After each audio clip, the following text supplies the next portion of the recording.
আসসালামু আলাইকুম গাইজ, আশা করি আপনারা সকলে অনেক ভালো আছেন। আজকে আমি আপনাদের কিছু কথা বলতাম যাতায়াত ব্যবস্থা নিয়ে। এই যখন ঈদ আসে তখন মানুষেরা যখন কর্মসংস্থানে থাকে, ঢাকা, রাজশাহী, যেখানেই থাকুক, সেখান থেকে আসার চেষ্টা করে। সে সময় একটি দুর্ঘটনার কারণে সে তার পরিবারের কাছে কোনো দিনই ফিরতে পারে না। এটি কী জন্য হয়?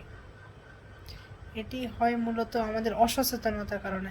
এই যে দেখলাম আমাদের এই লঞ্চ দুর্ঘটনাটি ঘটেছে, এটি মূলত হয়েছে ৩টি কারণে। দেখেন কোন ৩টি কারণ একটু বলি আপনাদের। প্রথমত হচ্ছে এখানে একটা নৌকার দোষ, সেকেন্ড আমাদের দোষ, থার্ড লঞ্চ কর্তৃপক্ষের দোষ। কেমনে একটু বলে আপনাদেরকে। আচ্ছা ভাই শোনেন, আমি এখন লঞ্চে যাতায়াত করব মনে করেন। এখন আমার যেই সময় লঞ্চ আসবে তার অবশ্যই ৫ মিনিট আগে আমার সেখানে এসে দাঁড়ায় থাকতে হবে না বলেন? কিন্তু আমরা তা করতেছি না।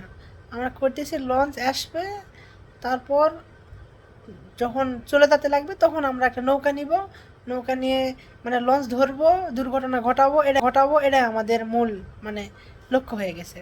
এগুলা করতেছি আমরা, আমাদের অসচেতনতার কারণে আমরা আমাদের জীবনের ক্ষতি করতেছি। একটা আমাদের দোষ, আর দ্বিতীয়ত নৌকা।